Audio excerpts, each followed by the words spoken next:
Welcome to the Mismatch. I'm Chris Vernon, and joining me as he does every week from TheRinger.com is Dave Jacoby. Jacoby! You know what, Verno? I'm very excited about this show for a couple reasons. But the number one reason is, spoiler alert, the team I love this week is the Memphis Grizzlies, and we'll be getting to them later. But there's a lot to discuss that is much more important before that. Oh, I've seen them enough. I saw them. Look, there's been 4 straight home games this week. There's been 2, Phoenix and then Utah. Tonight, I'm going to see Cleveland. And then on Saturday night, I'm going to see Miami. It's a lot of games in a short amount of time that I'm going to see, but we'll get to them in a little bit. Let's start with last night. We got the Bucks beating the Lakers.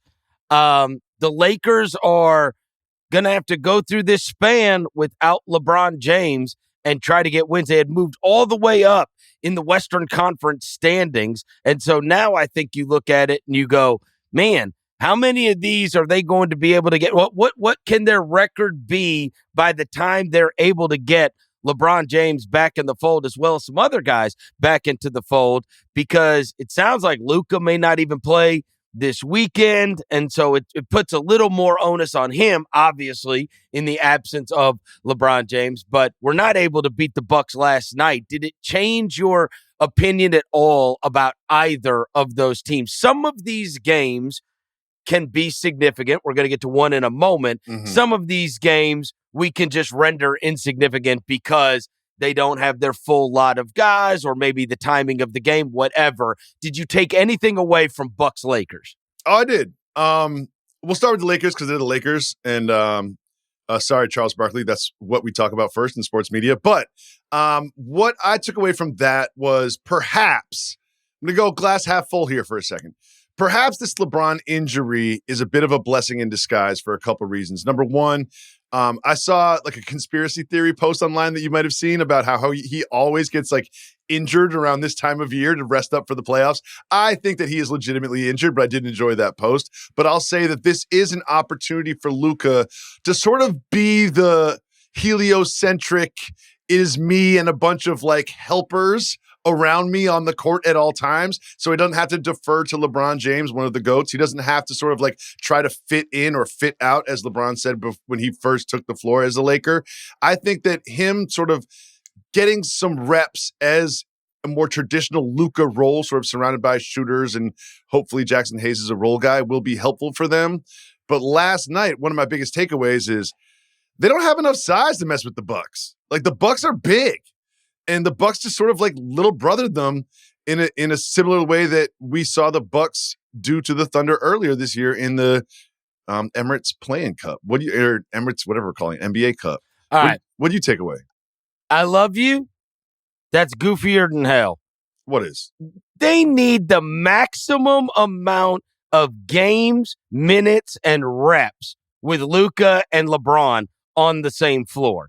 They need to be able to ease Luka back into becoming Luka. And this whole, it's good for him to be heliocentric, that's not what they're going to be, right? You're not getting reps being the old Mavs. You're getting reps being a guy that's not going to be playing like that once LeBron James comes back into the lineup. So I always get the glass half full thing. I don't buy it on this. The last thing you want when you acquire somebody at the trade deadline is to have less reps the rest of the way as you are heading into the playoffs. And truth be told, they're not going to have that many minutes together before they've got to play in the most high leverage basketball of the year. And so you want to face a lot of different defenses. You want to face a lot of different situations. You want to face a lot of game-ending situations as a unit, and those are all stripped away from you in the absence of LeBron. Hopefully it can help get Luka going, but I mean, Luka's already talking about, having to take a little rest here because it's a lot on him. So I don't know if Luka, I don't think people watch him right now and go, this is the Luka that is a carry the team every single night. Like, he's not in that kind of, and it stands to reason as he's missed the majority of the season, that you could just plug him back in and it's like, all right, go ahead, carry the team. be the guy, make everybody better, right? Like, I don't think that anybody is watching him going, this is the Dallas Luka that we saw down the stretch last year. And obviously he had a little more help, right? He's still going alongside Lively and Kyrie and the rest when they were making their awesome run in Dallas last year, and they were the best team after the trade deadline. I just think that much like they got all those reps with Dallas and ended up having the best record post-trade deadline after they made their moves, that one of the things that comes along with making a big move at the trade deadline is wanting to get, like, you've got a finite amount of time after that in order to get it all together before you're about to play a lot of these teams that have had a lot of reps, a lot of minutes. You know, you look up and down the Western Conference, there's not thrown together teams. In fact, the thrown together teams are generally failing, right? They've basically gotten, you know, Oklahoma City's been in a lot of different situations together and been, you know, pretty uninjured as a major group for the last couple of years. Denver, same way. Memphis, same way. I mean, you can go down the list, and there's a bunch of those teams that have gotten that, and that will be what the Lakers don't have as they're having to head into the most high leverage situations. I think that's fair. Listen, I'm not going to say LeBron James getting hurt is a good thing for the Los Angeles Lakers. LeBron James not playing is never a good thing. I said it was a silver lining on a dark cloud, but we don't have to mince words about that. But I will say that there are people in Oklahoma City that will say they have been injured. Chet Holmgren has been out last year, and he's been out for a lot this year. And the same thing, I don't know why you put Memphis in the uninjured category. It seems like every time they lose, all you do is tell me about the four guys they were missing every single time they lose a game. I didn't say uninjured. I said they've gotten groups with tons of minutes and tons of reps together. That's what I said. And that is true. What are you talking about? Hold on. I'm taking them off the team that I love this week. I'm changing them from the team that I love this week. Hold on. Jared Jackson Jr., Desmond Bane, and John Morant have been in play-in games. They have been in playoff series. They have been in 4 different playoff series together. Like, what are you talking about? They've been together as a group for years. We're talking about being together a group for weeks in the sense of LeBron and Luka. That's totally fair. I'm just so tired of hearing you say, every time the Grizzlies lose, you just tell me who was missing all the time. You know, that I hear that all the time. But let's not get stuck on the Grizzlies. Once I say the word Grizzlies, we get sidetracked for 5 minutes. All right? It's been bothering you. There's Grizzlies coming later. Last night, one thing I did like was, you know, former Knick Jericho Sims. Obviously not a big sort of like headline deadline move that the Bucks made, but he was impactful and he just adds to their size. There's going to be minutes when Lopez and Giannis are on the bench. I think he can help a lot. And, you know, it also put a highlight that the Lakers, I can't believe I'm saying this, the Lakers need Jackson Hayes. Like, they need Jackson Hayes. They've got, you know, it's like him and 4 Loco are sort of like their only bigs right now. And that was my biggest takeaway from that one. But I think the Bucks are like a sneaky sort of slept on tough out for anybody that faces them in the first round of the playoffs in the East. I think it is fair to say, and I think this is because, you know, we saw the way they performed in the Emirates Cup, and we know that they have got these 2 veteran guys that have been through a lot. I think you will agree with me. It is totally possible that the Bucks are a better version of themselves in the playoffs than they are for the regular season. There's some of these teams that are going to be amazing regular season teams that are going to be not that same version when they get into the playoffs. And the most interesting thing that we could possibly have play out is that scenario. You know, a lot of vet teams, because they're not going to give it everything they've got every single night, right? Veteran teams are, in many cases, much less concerned about the seed they get. And not trying to win every game. The younger teams are always trying to win every single game and get high seeds. The older teams, like, they pace themselves more so during the regular season. And what's going to be fascinating is, you know, you might have a 65-plus win team in Cleveland playing against Milwaukee in the second round of the playoffs with the way it could play out.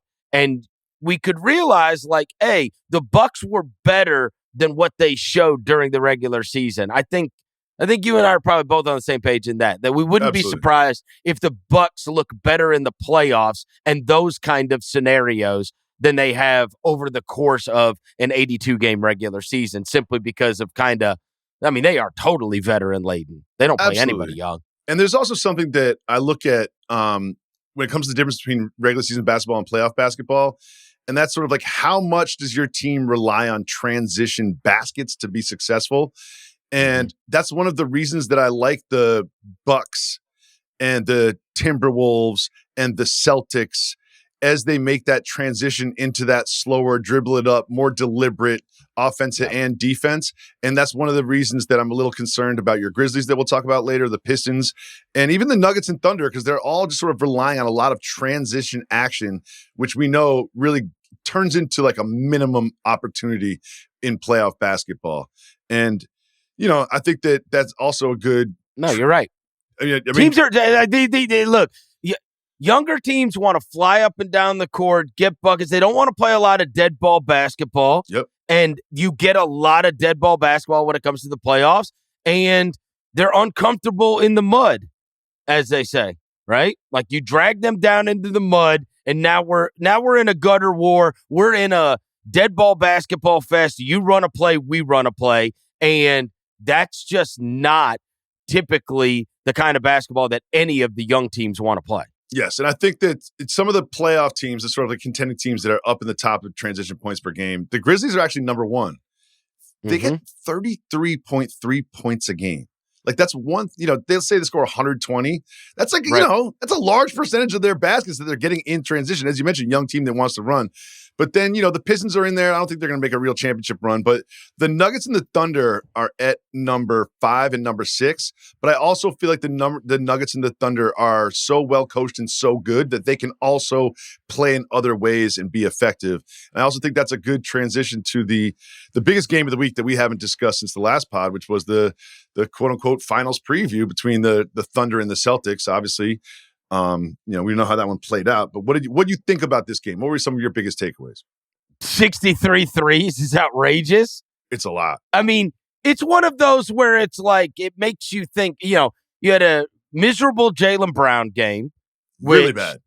Like, if I'm on the Celtics side, I would sit there and say, look, we took a crazy amount of threes, like record amount of threes. And the team takes a ton of threes, and you go, like, this is basically what happened last year. It's like, the math is going to work our way, right? Like, okay, in a one-game deal, we're not going to be, like, we may have one of these nights, right? It's not like they got run out of the building either. Like, we might have one of these nights where one of our star players is putrid and we don't hit this high mark of threes. But they're playing they're playing the long game in terms of a series, and they're going, we think 4 out of 7 times we're going to make enough of those. Yeah. And when we make enough of those, the math is in our favor, right? And we don't have to do it. We don't have to do it 4 times straight. We don't have to do it one time. We got to do it 4 out of 7 times. And over the course of time, it will turn our way. Because if we would have hit 4 more threes, I'm talking from their perspective, then we win that game. And so the nights that it looks amazing, obviously it looks amazing. And then some nights you can't find it. But mega impressive by the Thunder, for sure. I mean, like, they keep raising the bar. Every time you think that they may run into something that's a little too big a test for them, it feels like they passed the test. I'm gonna do a little bit of a zag here. Kind of an encouraging loss for the Celtics. And let me walk you down this road.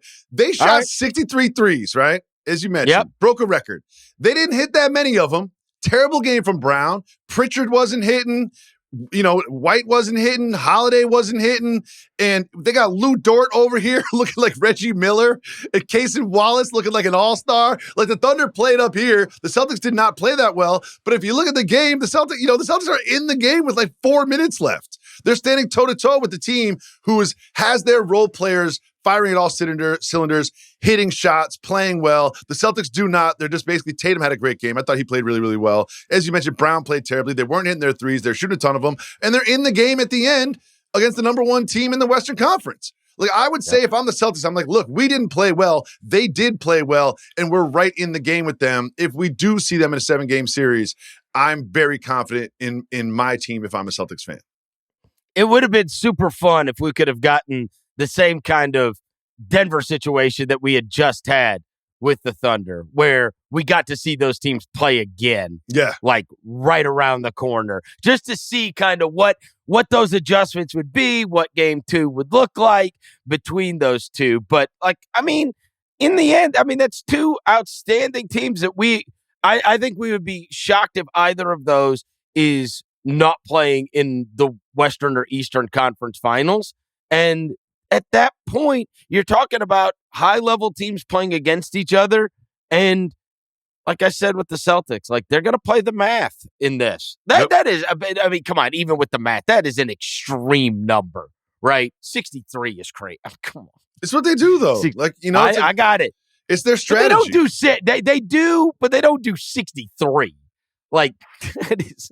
I mean, the edict is, I think if you're a Boston Celtics player and you have a semi-open three, you get the coaching staff is upset with you if you don't take it. So you're encouraged to take them, whether they're good shots or bad shots or whatever, and they just let them fly. Sometimes they go in, sometimes they don't. But I don't like it when the people dumb the Celtics down to, well, did they hit their threes? They don't hit their threes. That's what happens if you win or lose. I don't think it's that simple. They did not hit their threes, and they were in that game at the end of the game.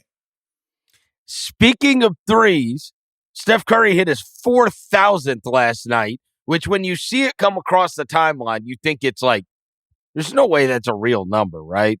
Like 4,000 3-pointers. And sure enough, the number is real. I don't know if you saw when they posted the graphic of the other ones. Like there was 874. So I thought that Stan Van did the math really fast. I was impressed. Second place is James Harden with 3,127. Yeah, so 807. I guess he hit one after the graphic went up. 873. Then he is followed by Ray Allen with 2,973. Damian Lillard with a tick under 2,800. And then Klay Thompson, who has got 2,667. But 4,000 3-pointers for Steph Curry in his NBA career as of last night. And the crazy thing is to go like, what is that number at the end? Seriously. What is the number at the end? Oh, and also one thing I was thinking, I was watching this, this is incredible. But sort of like unlike LeBron's point total, I feel like this is going down in the next 15 years for sure. Because anyone that has kids or has watched kids play basketball I don't know, like, man. That number's coming down. Everyone's shooting threes. Give an 8-year-old a basketball, and he's going to shoot a three, and the ball's going to bounce like right around the restricted line. I'm telling you, this number is going down in the next 15 years. I think we disagree. I think this is like Cy Young's win record. No chance. I don't. This is gone. Remember a couple weeks ago when he hit 11 threes and we were like, he's hit 11 threes 40-something times. Yeah. The next best is Damian Lillard with like 7. It's like, bro, nobody does this. Nobody does this.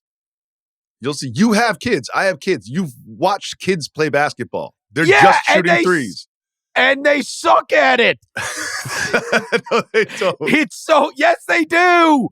Go watch a middle school game, a high school game, a college game. There ain't Steph Curry's out around there. There's a bunch of kids that think they are Steph Curry, but they're not good at it.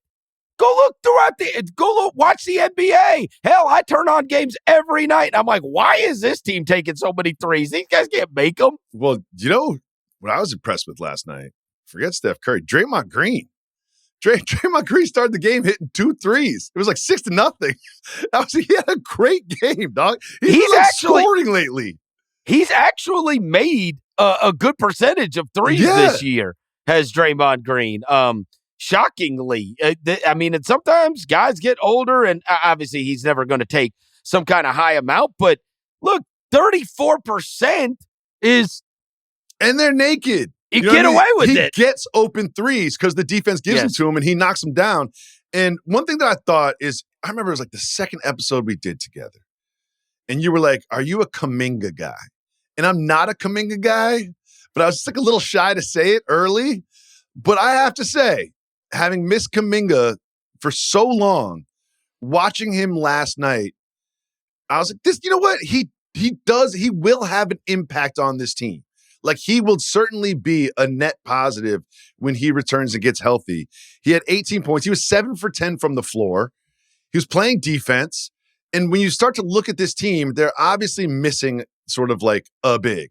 I'm sorry, Mr. Post and Mr. Looney, like, you know, you're not exactly dominant forces down low, except for that one stretch of 3 games that Looney had in the playoffs a couple years ago. But with Kuminga, Butler, Draymond, you've got 3 good defenders right there that can switch, that can guard smalls, guard bigs, that you can really use as a sort of Swiss Army knife defender. And you put 3 of those guys on the floor at the same time, a lot can happen good for you. One of those things that we've talked about a lot is it's not just the individual player, it's how the individual player affects the group. And we talked about how Jimmy Butler would have a profound effect possibly on Steph Curry, which he has. Mm-hmm. I also think Butler's greatest impact could very easily be on Kuminga, right? That is exactly the kind of guy that Jonathan Kuminga needs to look at and emulate. More so than the Andrew Wiggins. I don't think he was looking at Andrew Wiggins and Moses Moody and Jordan Poole and even Klay Thompson, right? Like that is the kind of wing that Jonathan Kuminga, I think, can look at and observe how he plays and also learn from on a daily basis, and also get that, as they say, put the battery in his back. You know, I think that Butler can have a big effect on a guy like Kuminga, who's kind of been, you know, up and down in terms of his attitude, you know, in his role within the context of the Warriors and everything else. And I think that, you know, Butler is the kind of guy that could really help his career along, and speak some sense into him and, you know, not only show him visually how to be, you know, a great team basketball player, because that's the only trick, right? He's got the requisite athleticism and the talent. There are stars and role players. I think that Jonathan Kuminga thinks he's going to be a star in the NBA, but I have also thought his destiny is to be a great role player. Yeah. I may be wrong about that. Maybe there is stardom within, but I think if there was stardom within, they would have, you know, if they thought there was stardom within, they wouldn't have done all that haggling over the contract. And if they thought there was if the league thought there was stardom within, he wouldn't be a Warrior right now. So I think that's fair. But can't you see a world in which that he really contributes in a first round playoff series win and ingratiates himself with not just the fans, but the franchise and the teammates. And next thing you know, he stays a Warrior for another 3 years. I can see that happening. Absolutely. I can see that happening. I can I can also see it not being at his price. Yes, I was about to say, I can also see him playing so well that it drives the price up that he ends up leaving due to his success. Yeah. Right. And then he goes and he averages, sure. You know, look, this is the Jeremy Grant thing to me almost, right? Like there's always these guys and it's like, okay, you can go and average 25 points a game in Detroit or whatever. Fine. All right, go play for the Wizards and average a bunch of points and whatever. Or you can figure out where you are within the context of an awesome team. Yeah, and I don't think that Kuminga is Jimmy Butler, but there's a lot of good comparisons. No. There's a lot of things that Jimmy Butler does well that Kuminga can fold into his game. Neither of them are great jump shooters. Neither of them shoot really threes. Both of them like to drive to the basket and slash. And what you can learn if you're Kuminga's is, hey, Jimmy, I'd like to go to the line 8 times a game. You know, what are the little tricks that you get to do that? And, you know, and I'd also like to be a vocal leader and a sort of like a captain of the defense. How can I do that? And I think that Kuminga could do a lot to learn from Jimmy. The Warriors have won 9 of their last 10. And if you want to be able to make up games, if you're winning 9 of 10. 20-second timeout. Is the one loss to the Sixers when McCain scored like 75 points? I think that's it, right? Like the Saturday game, national TV. It was Grimes, right? It was Grimes. Grimes, that's right, not McCain. Yeah, not McCain. Grimes. Yeah, you're right. That's their 126. Yeah, to the tanking Sixers. Yeah, 126 to 119. So they have been mowing people down. They've won 9 of 10, and no matter what your situation is ahead of you, if you're winning 9 of 10, we talked about how it gets later in the season. And even if a team starts reeling off a bunch of wins, in order to, be able to overtake if your game's back, you're needing to go 8-2, while that other team is going 5-5 just over a stretch. And the higher you get in the standings, the harder that becomes because the teams in front of you are generally not playing 500 basketball, right? The teams in front of you have proven themselves over the course of the season to be able to play at a winning rate. And so that being said, they keep on moving up, and they are now 3 games back from both Houston and LA. So I'm glad you introduced this new segment, which is Standings Watch, right? This is when we take a look at the standings and see what's going on. I think we're naturally transitioning into it now. And I'll say that it is interesting and it's tantalizing to project the Warriors' success going forward and saying, can they get from the 6 to the 5 seed or even the 4 seed? You mentioned they're 3 games back, but however, they're 4 games back in the loss column. And if I'm looking at the standings, and we're talking about Standings Watch, I'm looking at the Timberwolves overtaking the Warriors as much more likely. Even though they've won so many games lately, they're only a half a game up on Minnesota. So, like, I'm not going to say it's going to happen, but it's more likely that the Warriors find themselves in the play-in than it is that they find themselves in the 4-5 matchup, in my opinion. Really? I'm just saying, just from the math. Like, the Warriors are a half game behind them, and they're technically technically 3 games behind the Rockets. But they don't lose. Do you think they're going to keep this 90% clip up? Like, do you really think they're going to win at this clip? They've got the red-hot New York Knickerbockers coming to town. Look, about to hey, I'll tell you this. Look, I'll give you my answer. Let me look at their schedule. No. The next 3 are New York, Denver, Milwaukee. There we go. This will decide it. No, that will decide it. Yeah, there we go. I mean, they're not winning all 3 of those. They're all at home. They're not winning all 3 of those. You know that. I'm telling you this. If they win all 3 of those, then we need to start talking about them maybe having home court advantage, which is the craziest proposition ever. See, I think it's much more likely they're in the play-in. But regardless, as we talk about New York, Denver, and Milwaukee, right? And one thing that we always say about the Warriors and the Lakers is the same thing. What about size? What about dominant big men? What about bigs that can score? And they're going to see 3 teams that have them. And we'll see just how much Quentin Post and Kevon Looney can do about the Joker and can do about Lopez and Antetokounmpo and whatever Karl Anthony Towns this is going to. These next 3 games, unbelievable. This is perfect. Because, are you real or not? Are you real that's or right. not? That's it. We'll know by Tuesday, right? No, not Tuesday. Yep. We'll have an idea on Tuesday. By the next show, we'll have an idea of the Warriors, and are they a completely different team with Jimmy Butler, or have they just been hot and played some mediocre teams since they acquired Jimmy Butler? That's right. Because that is if you were lining it up, Jacoby, and you were saying, who do you want them to play to prove to me that this is a real thing and that they need to be looked at as a Western Conference finalist, possibly, you would put them up against New York, Denver, and Milwaukee. I mean, that's as good a 3 as you could possibly line them up against to try to figure out, are you... And also, all 3 of those expose exactly what you were talking about. Size. Which is, yes, like, hey, okay, we think you're really good. We think you're fantastic. We love the way you've been playing. But what happens when you have to go up against Towns and Robinson? And what happens when you have to go up against Jokic and Giannis? Yeah. I think that is important because I do think the Warriors have everything that they need except for a big on both sides of the floor. And I also think that, you poo-pooed my idea of them ending up in the play-in, but the Timberwolves have the Magic, the Jazz, the Pacers, the Pelicans, and the Pacers, and the Suns and the Pistons.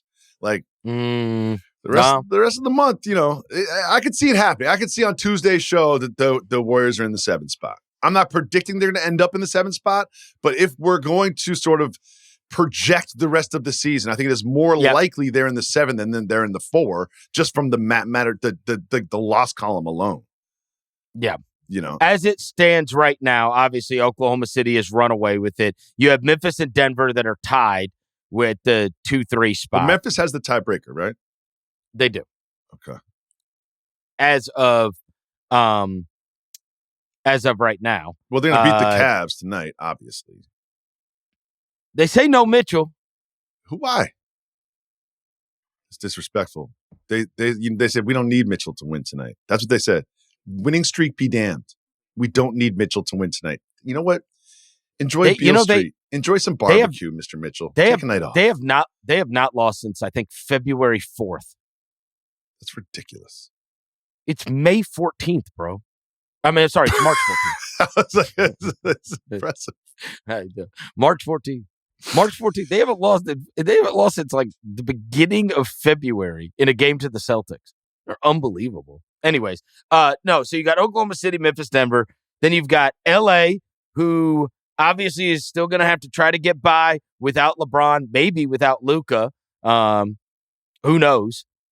Houston got Fred VanVleet back in the fold, so maybe they'll be able to right the ship a little bit. Did earlier this week. Obviously, it stinks that they've lost Amen Thompson, and we talked on our Tuesday show about how the injuries are going to affect all of this. You have Minnesota at 7, as you mentioned, and then the Clippers are the one that have really like fallen down the standings, and we just like don't even notice, but they keep kind of creeping down a little bit lower. So they're now at 8, and then you have Sacramento and Dallas at 9 and 10, who would be in that play-in situation because there are teams behind them that absolutely refuse to take advantage of Dallas's misfortune, which we will get to. On the Eastern Conference side, Cleveland, Boston, obviously, and it seems like those teams have a great distance between each other and a great distance add between the Knicks too. The Knicks, it seems like right? 1, 2, 3. Yep. Cleveland, is Boston, locked. Knicks is pretty much locked. But 4, 5, 6 is where it gets really interesting because you have current order is Bucks, Pacers, Pistons. Yep. But what's interesting about that is the Knicks are going to face one of those teams, and 2 of those teams will face each other. And how that plays out. Okay, rank that in terms of as a Knicks guy. Obviously, you would least want to face Milwaukee in the first round. Yeah. Okay. At least want to face Milwaukee. And then you would say if risk. you were choosing opponents, even though Detroit has gone and beaten them in the Garden twice, right? If you were choosing opponents, you would want it to be Detroit getting 6 and have, Milwaukee and Indiana knock each other out, right? Because you wouldn't want to play Indiana either. Yeah, it would go. There's a part of me just like selfishly wants to play Indiana just to sort of like karmically right the wrongs of last year. But if I were running the Knicks organization, if I were Tom Thibodeau, I would prefer to play the Detroit Pistons.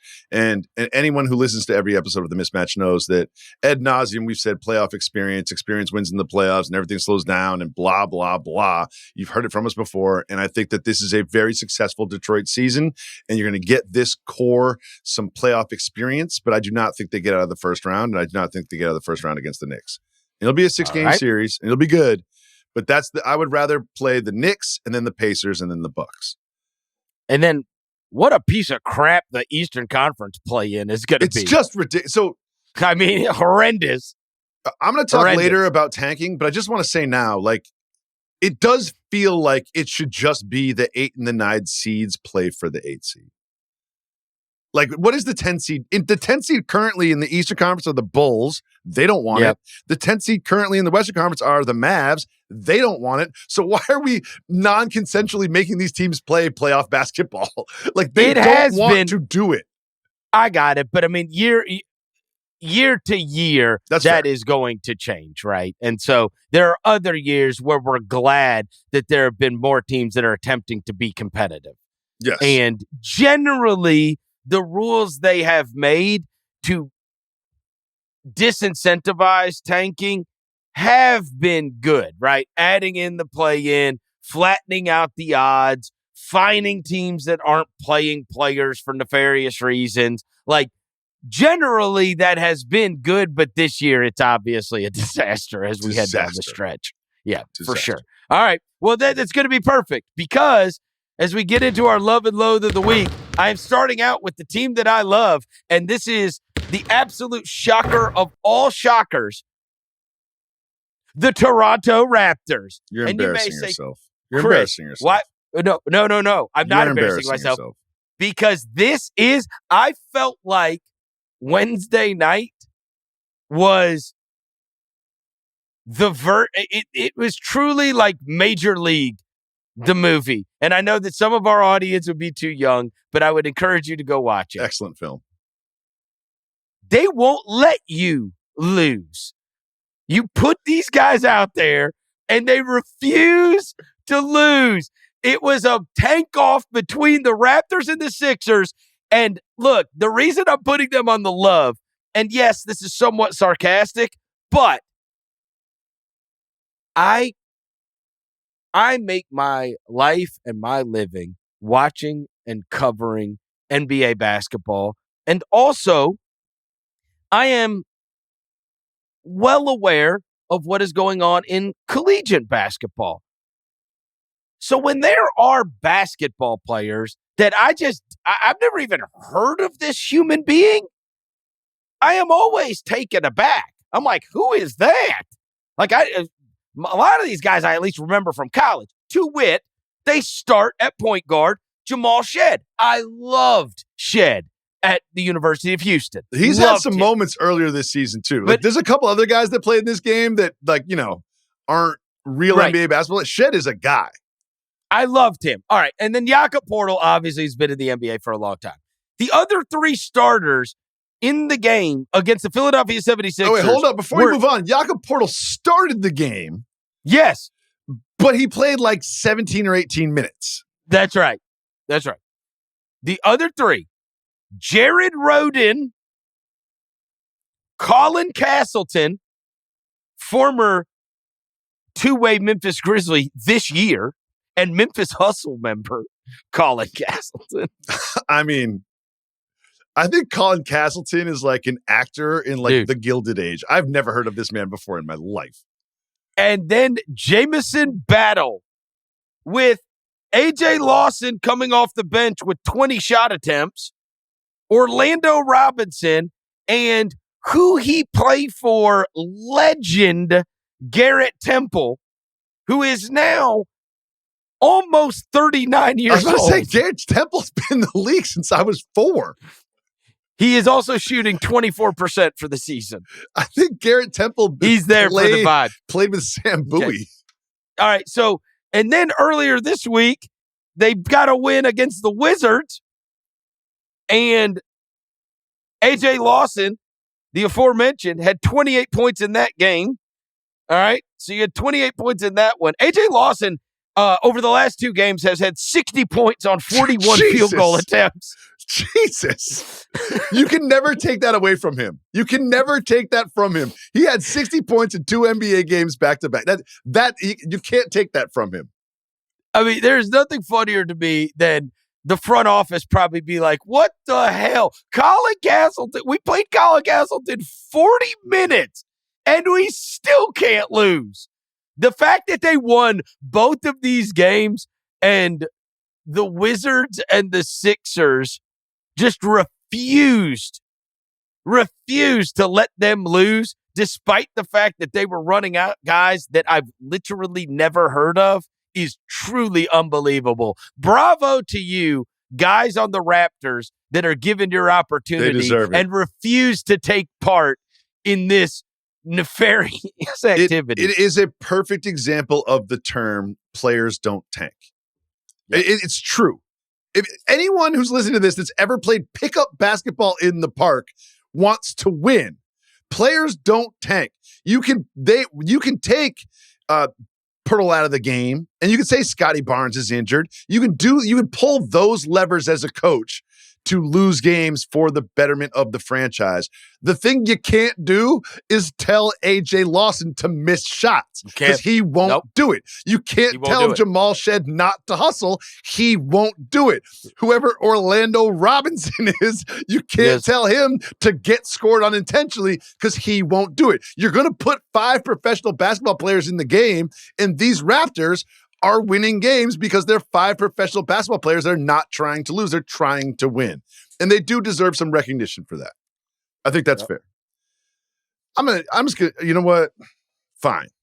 Reluctantly, the team that I love are the Memphis Grizzlies. And they deserve to be celebrated a little bit. Because we all know what happened when they lost those 3 at the buzzer, the Knicks, the Spurs, and the Hawks, all at home. Just a disaster for the fans, just the franchise. And me and you were having side conversations off mic about what the hell is going on with Ja Morant. Like, is he ever going to be Ja again? Is he hurt? Is it the shoulder? Is it mental? Is it like, what is going on there? And they've won 4 in a row. Granted, it was the Mavs, the Pelicans, the Suns, and the Jazz. All right? All down to the wire, too. And none of them were blowouts. No. But for me, what it was is Ja Morant. The reason I love this team is because if they're going to do anything, make any noise, even just push a series to 7 in the first round, they need Ja Morant to be back being Ja Morant. Ja Morant himself said that Jaren Jackson Jr. was the key player on the team, the best player on the team early in the year. And I feel like in any other year that Ja Morant was playing basketball, he would not have deferred like that to a teammate. But in this 4-game run, he had 31 and 8 assists against the Mavs, 32 and 6 assists against the Pelicans, 29 and 12 assists against the Suns, and 28 and 7 assists against the Jazz.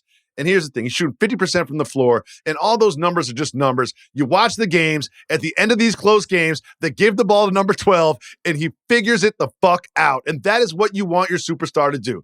I don't care about how many points you score. I don't care how many assists you get or whether you get a steal or whether you lock down or you're getting double-teamed or whatever. Ja Morant is back being to that guy in a clutch situation. You give him the ball, and he'll figure it out. You just have faith in that. And there's probably like 7 teams in the NBA that have that guy. And Memphis didn't have that guy until recently. And I will say that Suns team, and you always make excuses about how many guys the Grizzlies are missing, but to beat the Suns without Edey, Jaren Jackson Jr., Aldama, and Clark, and Kennard, and Vince Williams Jr. was pretty impressive because the Suns had their people. I don't think they had Beal.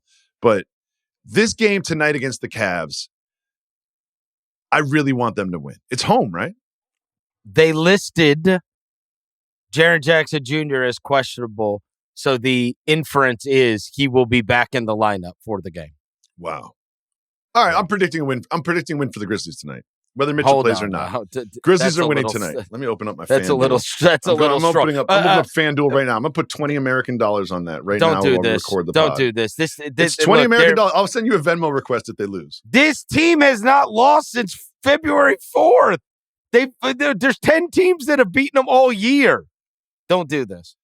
First of all, we've all seen these Cavs games. They're not like rolling through the competition.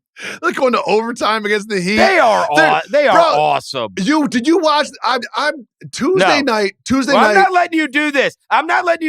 Every Friday, I come on here and I say, "Oh, the player I loathe is De'Aaron Fox," and then I have to watch him hit a game winner. Or I talk about whoever the next opponent that I'm going to see in person. I'm not doing this. The Cavs are one of the greatest teams in NBA history. Statistically, just being competitive would be a win.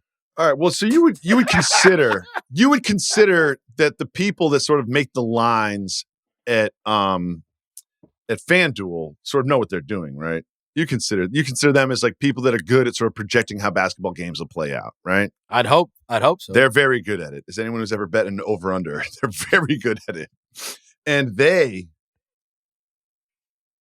have Memphis +2. Oh, money line is +116. It's basically a pick'em. That means to me, What? that says to me that Mitchell's probably not playing. That's what it says to me.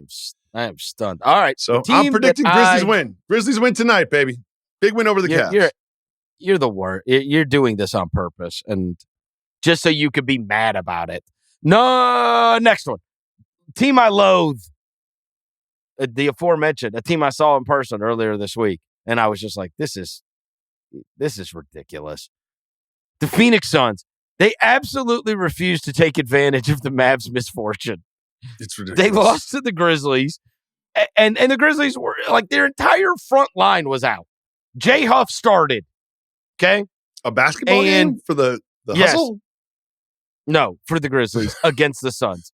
Okay, and they lost that game, and then they turned around and they lost to the Rockets this week. So another losing week, and they had gotten Beal back for the Rockets game. They are now 30-36 on the season. So they would have to go 11-5 to go 500 this year. That is not happening. No. So they're going to end up with a losing record for this NBA season, and probably a pretty decent one.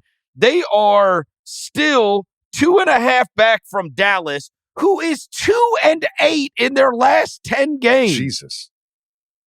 And they are in 11th place. And by the way, they're only 2 up on the Spurs and 2.5 up on Portland. Now, the Spurs are probably out of it as Fox is out. But, like, what if Portland just decided, you know what? This whole winning some games and, you know, getting these young guys some reps in a play-in game might be, you know, not the worst thing in the world. Like, I swear to God, if they don't make the play-in, this is going to be the most hilarious thing ever. Like, how? How are you not even getting to 10? Listen, the Mavericks season, disaster. Disaster. They traded Luka Doncic. AD got hurt in like 40 minutes. And then Kyrie got hurt. That's a disaster. The Sixers season, disaster. Embiid, never himself. Paul George, not himself. And McCain, their rookie sensation, got hurt. The Suns don't have these kind of excuses. Like, KD missed 14 games once upon a time, like in around Thanksgiving. But no, the worst thing have their the worst thing that happened. The worst thing that happened is that Devin Booker wouldn't shut up in the huddle. Yeah, well, that's probably the problem. What happened to the Suns? Well, in 10 years from now, we'll be like, what happened to the Suns in 2024, 25? Oh, Devin Booker was too loud in the huddle and it tanked the whole season. Yeah. Like, the Suns don't have excuses. I cannot explain why they are this bad. It's not just like, oh, Nurkic wasn't good. It's not. I don't know why they're this bad. I mean, every time there was some level of misfortune that took place with the Mavericks, we came up and be like, unbelievably, door opens for Phoenix. Like, they refuse to walk through the door. They refuse. It's like they refuse to walk through the door. The problem is Kevin Durant has 1.5 feet out of it. I think that might have something to do with their lack of success. Maybe so. Might have something to do with lack of success. Kevin Durant is on Zillow every single plane ride, just looking for places in Houston, Oklahoma City. And he's got the slider on like $10 million and above. The team I loathe this week, and I've secretly loathed this team for a long time. And I cannot understand this. And I'm going to ask you a question about this team. What happened to the Miami Heat? Like, Jimmy became like, oh, they traded Jimmy Butler for Andrew Wiggins and others. Now, you could say, well, Jimmy Butler's a better player than Andrew Wiggins, and I would agree with that. But Jimmy Butler wasn't playing for the Heat, and they were winning games. Jimmy Butler wasn't trying for the Heat, and they were winning games. Since the deadline, they've played 16 games, and they've won 4 of them. They've blown 17 double-digit leads this season. Verno, they've blown 17 double-digit leads this season. The last Jacoby, time they won was March 3rd. Against who? The Wizards. That's the only win in March. The Wizards. The only win in March. And by the way, also includes losses to the Bulls and the Hornets. Yes, thank you. Who loses to the Hornets? Like, they lost to the Cavs and the Timberwolves. I'm like, all right, whatever. You're going to lose to those teams. They lost to the Bulls and the Hornets. And then the Clippers. Like, you still have Tyler Hero. You still have Bam. That is the nucleus that you were supposed to build around. Once rumors of Jimmy Butler not being long for the franchise, it's like, oh, we've got Bam and we've got Hero. We're going to build around them. They're available. Wiggins is back and available. He's playing. Terry Rozier is doing whatever you see him doing on the internet. Khalil Ware is supposed to be good. Like, I'm just sort of shocked that between Khalil Ware and Bam Adebayo, you can't limit Zubac. You know, it's like you can't not be dominated by Zubac. But like if you just pull up like even one of their random games, like that loss that I mentioned to the Hornets, it's like, okay, they do have Bam Adebayo and Tyler Hero. Their other three starters are Andrew Wiggins, Davion Mitchell, and Khalil Ware. I like all three of those players. Oh, stop. I like all three of those players. That cannot be your other come on. Like, and again, those can only be your other three starters if the other two guys are crazy high level, like superstar caliber players. The Raptors just won with Orlando Robinson and Shed and AJ Lawson and Battle and Temple. Like, but they played against a team intentionally losing. Wiggins, are the Hornets trying to win? I'm sorry, but look, I would rather have their lineup that night. I'd rather have Lonzo, Mark Williams, and Miles Bridges. That's better. I just don't understand how it's then the three I mentioned. How this team? Wait, hold on. Yeah, I like Wiggins and Bam and Tyler Hero over Mark Williams and Lonzo. No. LaMelo Ball and Miles Bridges. I mentioned the other two. They had Davion Mitchell and Khalil Ware in the starting lineup. I like both those players. Okay. Well, they lose every night, Jacoby. You said you loathe them. It seems like you love them. Because I loathe them because they should be winning games. They should be winning games and they're just not. It's like, what happened to Heat culture? Sounds like you can't decide whether you love them. I loathe them. What happened to Heat culture? What happened to Eric Spoelstra being like a top 3 coach in the NBA? Like, what happened to this, like, we have a cut and paste culture that doesn't matter who's wearing the uniforms, we're going to manufacture wins. And they've proven that to be true in previous years, but this year is just not working. They don't have good enough players. And Andrew Wiggins is the least Heat culture player I've ever seen in my life. I mean, that's an overstatement, but sure. Come on. Okay, fine. No, DeAndre Ayton is actually the least Heat culture. DeAndre Ayton plays in AirPods. What about Dion Waiters? Oh, wait, he was in the Heat. Yeah. All right, let's get to player that I loved. Oh, you're going to love this. It's Mikal Bridges. You know what? I've never been so happy. I haven't been so happy to be up at 1 a.m. since I was like 29. Said the quiet part out loud and then delivered a game winner. Oh, tell us about the Tibbs thing. Yeah, the quiet part out loud was him talking about Tom Thibodeau and says that he had a conversation with Tibbs about the extreme amount of minutes that they play. Tibbs says, nobody ever talked to me about that. So let's talk about this. Let's break this down. So Mikal Bridges, who is like Cal Ripken of the NBA, hasn't missed a game since I was like 30 years old, goes to Coach Thibodeau, right? And this is not like, this can't just be like, oh, we were talking about the last episode of White Lotus and I happened to bring it up. This is like, go to your office, knock on the door. I have an agenda. This is going to be a difficult conversation. This is going to be a conflict. This is my boss who I'm going to criticize. This is going to be hard. He probably talked to his wife or girlfriend before he went over there. Like, he probably rehearsed this conversation. Goes to Tibbs, says, hey, man, maybe we should play less minutes. Remember last year what happened in the playoffs to your team? Well, he also says, look, I think we've got good players on the bench. If they've got it going, you can leave them in there, ease it up on us a little bit, right? We need some guys. We want these guys that are on the bench to be able to feel like they can perform, and we're going to need them. Landry Shamet? Yes. Who are we talking about? That's Hawk Porty? Yes. Who's on the bench? Yep. I watch this team every night. Who's on the bench for them that we need to get more minutes besides Deuce? Name somebody. I'm waiting. He named Landry Shamet. No. Yes, he did. On the nights that Landry Shamet has it going. Shamet? What night does he have it going?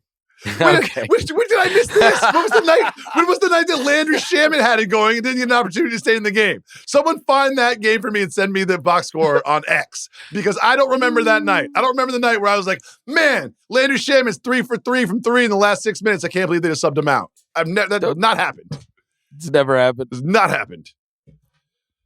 But let's celebrate Mikal, though, because I'm sorry that I took your thunder here, but I do want to say that must be an extremely difficult conversation to have. And imagine in the scenario that he presents, that he has that very difficult conversation with literally his boss, and then someone asks his boss if the conversation happened, and his boss says, that never happened. I don't know what you're talking about. I don't know who to believe here. He said, we never had a conversation about it. The facts are the facts. When you look at our team, and the way it works, Jalen plays 35 minutes, and I think he's 20th or 21st in average minutes in the league.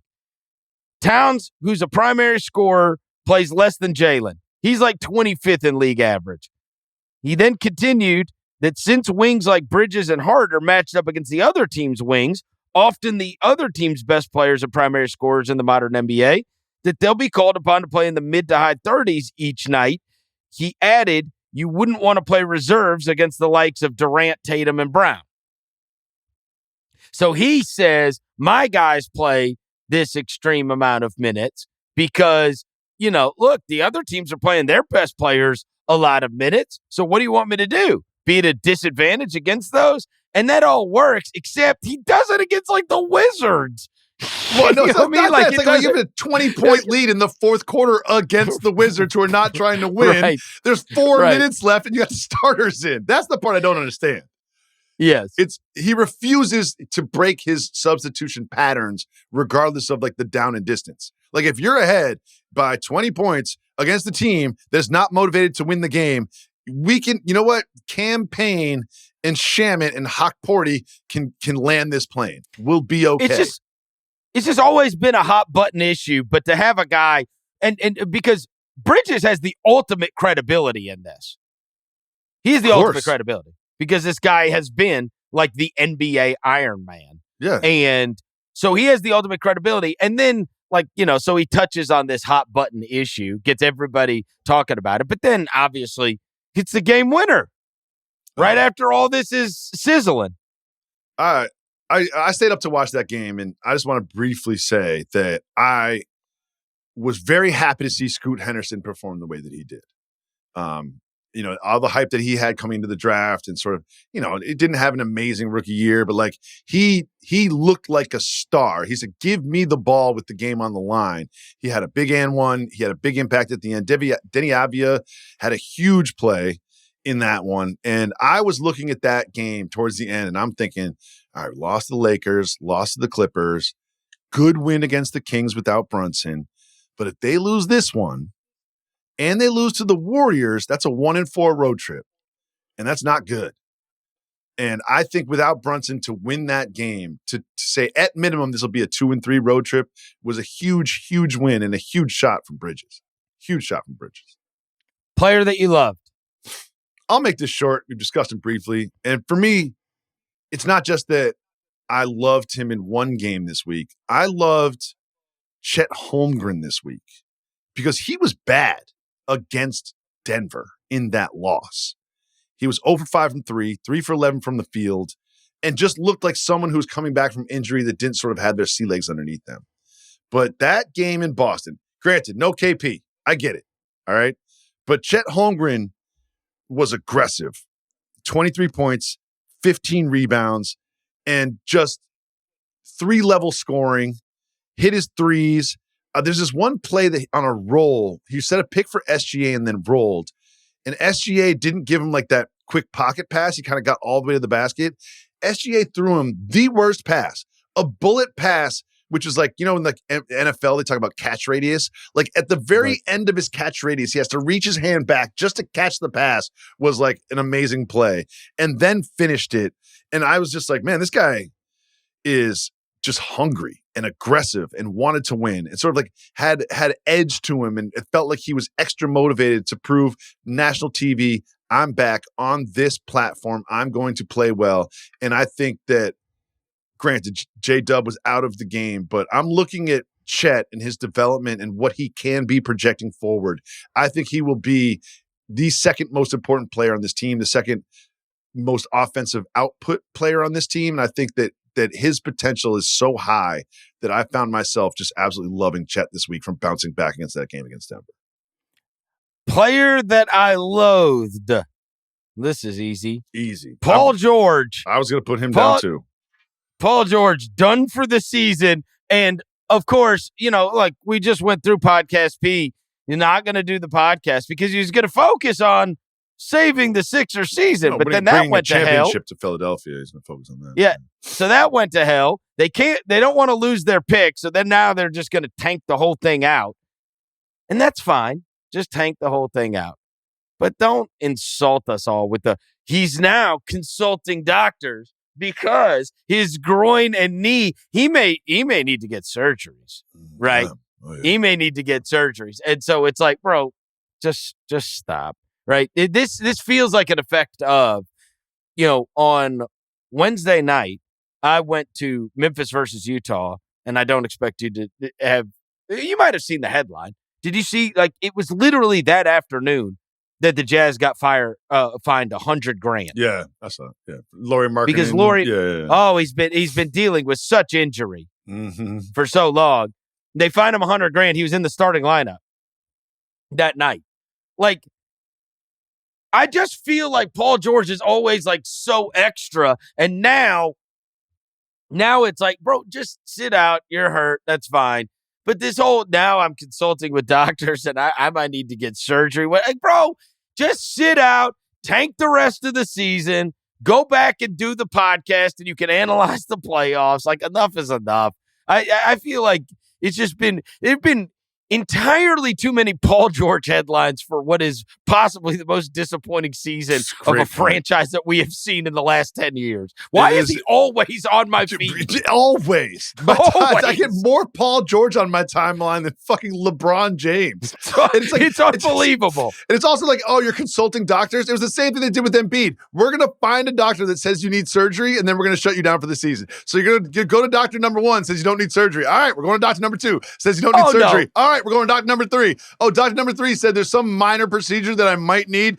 That's the one we're going with. Shut down the season. Bro, give me the minor surgery. We can pretend like this is essential and to get me ready for next year. Just say our pick is top 6 protected. Everybody knows the deal. Even when Shams reported it, it was, quote, including a possible procedure. So then the headlines become Paul George consulting with doctors. Stop. Everybody knows. Just stop. Stop the ruse here. You're not getting surgery on anything. In fact, there's probably nothing wrong with you. Well, one of the things that really bothered me about the Paul George saga this week on the timeline was, he's going to, he's consulting doctors. He might need surgery. He's basically them announcing he's not playing for the rest of the week. And then we get the rumors Paul George is on the trade block. What are you getting in return for Paul George this offseason? Explain that to me. What team is we're Paul George away? Once we get Paul George in the building, we're going to explode. Hey, Jacoby, 4 years, $212 million. That was the extension. We have not given the Clippers enough credit for dodging this bullet. Oh, that's a good point. Yeah. You know what I mean? Yeah, that's a good point. Because I assumed, and the Clippers had an offer on the table. This is one less year. So I don't know if they dodged this bullet as much as the bullet dodged them. Yeah, maybe it didn't hit them. Didn't hit them. Because I didn't hit him. That's right. But again, the idea that he's on the trade block is hilarious to me. I don't know who wants to take on that contract. I could sell myself on Embiid, but I cannot sell myself on Paul George this offseason. Player that you loathed. Player that I loathed. This is simple. All right. The players that I loathed this week are Marcus Smart, Steph Curry, and Mason Plumlee. And I'll tell you why. Because each one of those individuals decided in the last week that they're going to start problems with Isaiah Beef Stew and Steven Adams. Marcus Smart, I'm sure you saw this, with him and Beef Stew going back and forth. They had this I'm not the one off. I don't know when I'm not the one I'll tell you this, lexicon. This is my opinion. Look, I'm a Stewart guy too. You saw Stewart has reacted much more viciously towards other guys. As soon as Marcus went at him, it was not. I felt like a bit of viciousness came off of. Well, I'm not the one off is what it is. Like, I'm not the one to mess with. But I felt like Beef Stew looked at Marcus Smart and was like this guy's actually serious, right? I think Beef Stew can bully pretty much 95% of the league. Yeah. And I think he saw one that he wasn't going to be able to. A guy that, there are very few guys that would actually fight him. Marcus is one of those guys. I don't care what anybody says. Didn't Marcus Smart punch a fan at Oklahoma State? No, he just ran into him in the front row. A fan. Okay. Yeah. I take that back. I'm a journalist. I take pushed it seriously. him. Well, Marcus Smart did. And then Steph Curry was talking trash in front of the Pistons bench, and Beef Stew got involved a little bit, and Steph Curry and him went back and forth. And we all saw what happened with Mason Plumlee and Steven Adams. We've expressed our undying, deep love for Steven Adams before. So if you're getting into it with Steven Adams, then I loathe you. It's just that simple. Don't mess with Beef Stew. Don't mess with Steven Adams. Just don't. Those are the players I love this week. Okay. Thing that I love this week. Oh, the Mo Cheeks reunion. All right, so for those that didn't see, and you could go watch the video, very famous moment, and this is pre-internet, this is when everybody was watching SportsCenter highlights back in the day. But every time that somebody brings up like very famous national anthems, there's obviously on the bad side, there's the Carl Lewis one. On the good side, there's the Whitney Houston one, or the Marvin Gaye, on and on and on, right? But one of the ones that always comes up every time a national anthem discussion comes up is in Game 3 of the Portland Trailblazers and the Dallas Mavericks in 2003, on national TV in front of a packed crowd, a girl named Natalie Zito, who is now Natalie Gilbert, but Natalie Zito was 13 years old, and she is singing at Game 3 of the Western Conference playoffs, and she forgets the words. At that point, the head coach of the Portland Trailblazers, Mo Cheeks, walks out and he helps her finish the song. And it was this incredibly heartwarming moment. It's one of the great moments that has happened before a game. And it wasn't just some regular season game. This was a huge playoff game that this was taking place in. And so there was one of these redemption moments that took place 22 years later. Natalie Zito is now Natalie Gilbert, and this week went and sang the national anthem, and Mo Cheeks was an assistant for the opposing team, and so there was a reunion. And by the way, she absolutely killed it. Of course. She was great. She was absolutely great. And so just this moment, this incredibly sweet moment in NBA history that took place 22 years ago, now you see this lady who is an adult out there, and Mo Cheeks still around, and Mo Cheeks is there, and it's 22 years later. It was just, I loved it. I absolutely loved it. Super sweet moment. It's perfect. It's one of those things where the people are, basketball players are humans first. You know what I mean? Yep. And this poor girl was struggling through the anthem, and Mo Cheeks was just such a great moment. And it wasn't a coincidence that he happened to be in the building that day. I just thought it was really well orchestrated. It was really well done. This thing that happened this week that I loved. First, it's a good story when the first thing you do is make sure that it's not Ballsack Sports or NBA Centel. That you have to double check to make sure it's real. The second question I had is this even legal? Right? I was like, is this real? And the second thing I said was, is this even legal? We all watched. Quick time out because you brought up NBA Central. Tell me you saw that that was they got me on one of those pause for a second where it's this is so damn funny, but there's no way, right? Where they put up Kevin Durant has just surpassed SGA in career free throws, and I was dying. They had the list, and they had SGA. I was laughing so hard, bro. Because they do make you think. Kevin Durant's been in the league for like 25 years. And it said he just surpassed SGA in career free throw attempts or something. I was like, just a very quick NBA side quest. I don't know why people are so mad at SGA for like being a quote unquote free throw merchant. Because I got a dirty secret for everybody. My favorite team, Jalen Brunson, is an absolute free throw merchant. Jimmy Butler is an absolute free throw merchant. But we celebrate Jalen Brunson and Jimmy Butler. We celebrate them. We celebrate them. I don't like any of it, and this goes back to Harden and Trae Young. Here, I'll give you. There's a difference between free throw merchanting. Like when I feel like your goal on your move was to get fouled, yes, rather than your goal was to go score.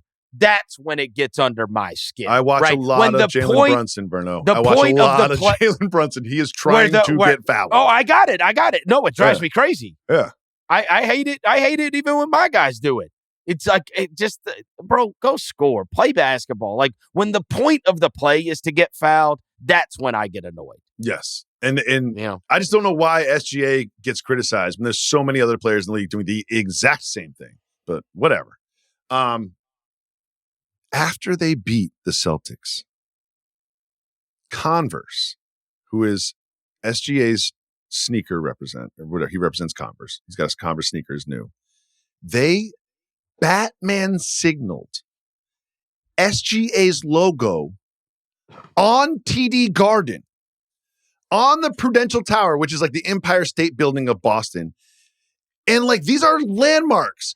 I'm shocked that it was real, number one. And I can't imagine it's legal to non-consensually blast a logo on the side of a building without permission. People pay millions of dollars for billboards. And to put one right on the TD Garden after a loss, it was so disrespectful and so petty and so rude that I have to celebrate it. I mean, if this doesn't catch on, forget lighting the beam. Light the beam right at the opposing arena that you just won a game at.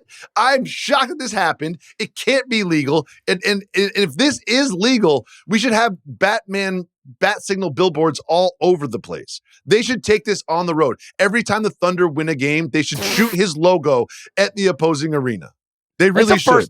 That's the first time I've ever seen his logo either. Well, They just came out with it. It's a brand new logo. But I was just shocked. Okay. I was absolutely shocked that this happened, that it legal, that it was executed, and I loved every second of it. I loved it. Yeah, I thought it was AI or something first too, or like somebody had created it, photoshopped. They must have cleared it ahead of time with the buildings, right? Like, you can't just do that, can you? I don't know. What is there a law against shooting a light somewhere? Please. Yeah, I don't know. Yeah. What are you talking about? I also want to say this, just one quick aside, a little take I've always had. If you are a professional athlete and you're with a company that wants to design you a logo, don't have them incorporate your initials into it. I hate it. Every time. It's just like, oh, let's take their initials and make them look cool. Like, no, I don't want that. Do what Kobe did. Do what Jordan did. Have a logo, an icon that is not just your initials. All right, move on. Thing that I loathed this week. I love Shaquille O'Neal. Of course. I do. And I think he's hilarious.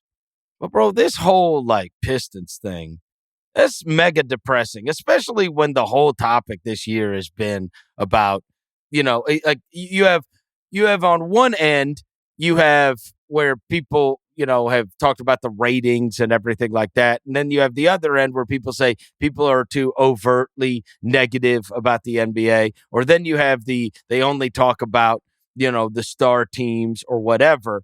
And then Shaq going on with my buddy Adam Lefko and insisting that they're like 4 games under 500, then going on TNT and saying that he loved what Chauncey is doing there.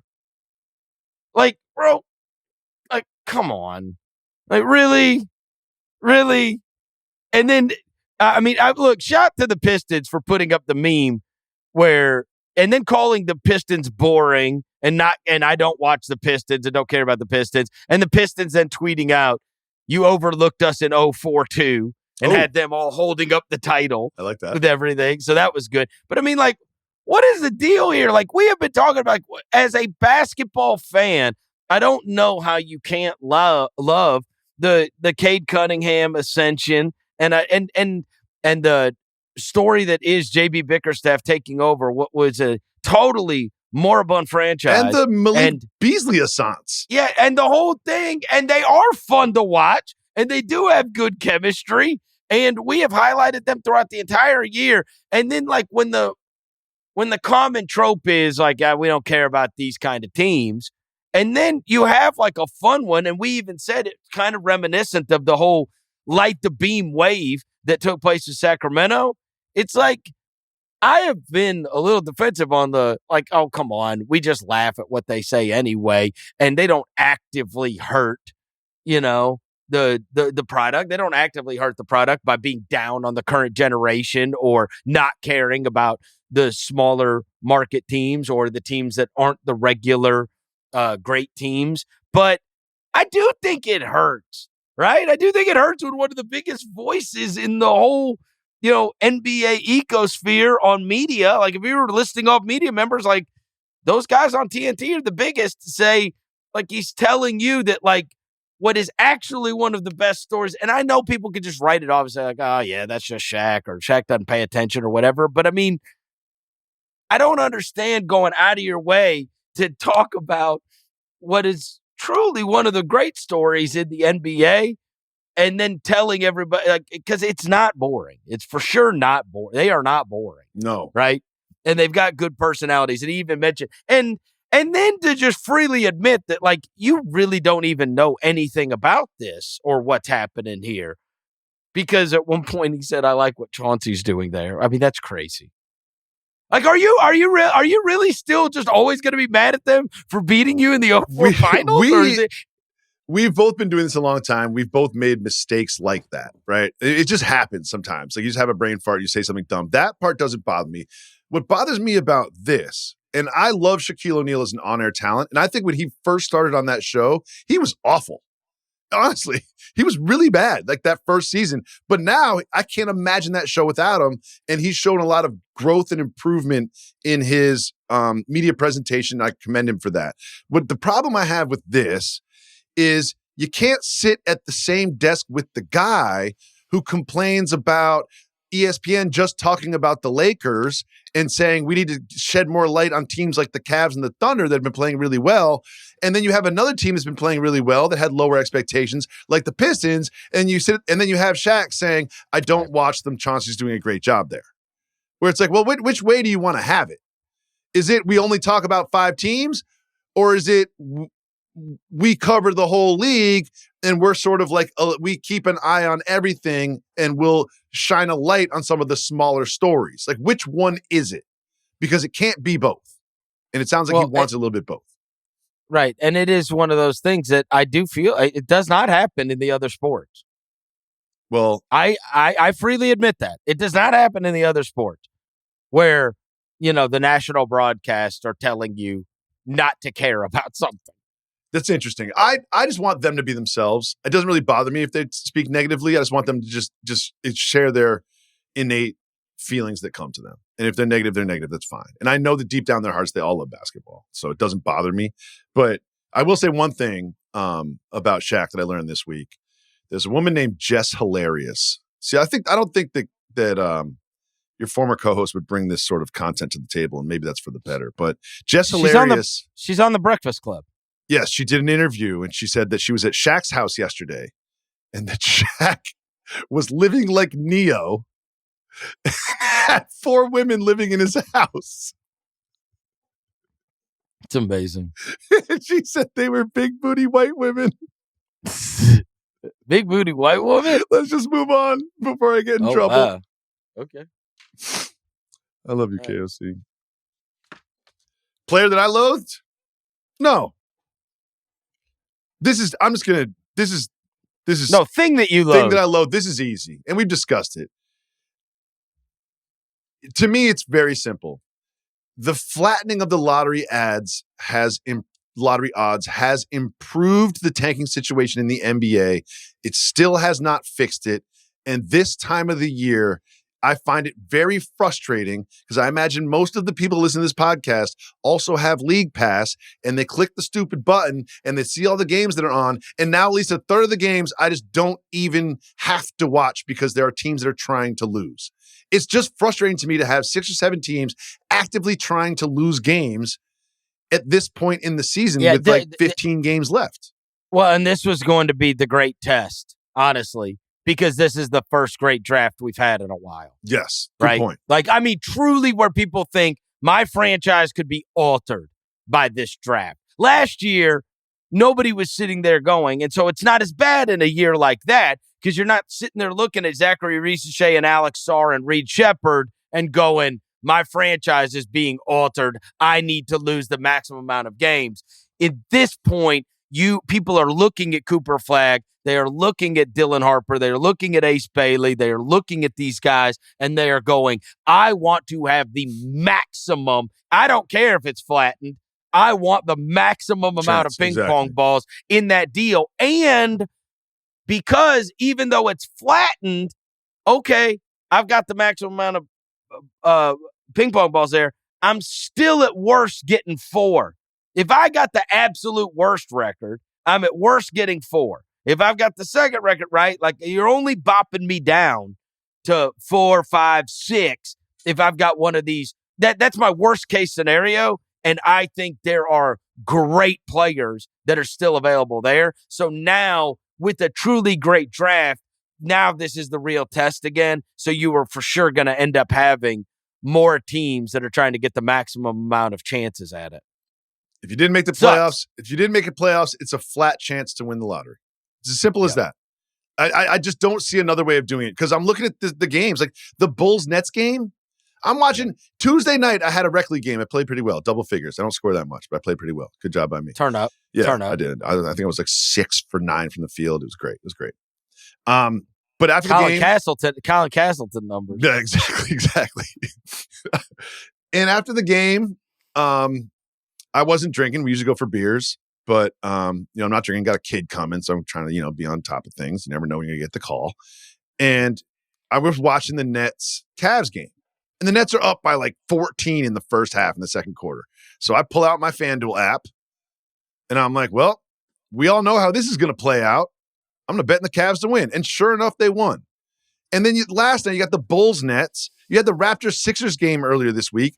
It bothers me that in all of the matchups on any given day, there are at least 2 or 3 that are foregone conclusions.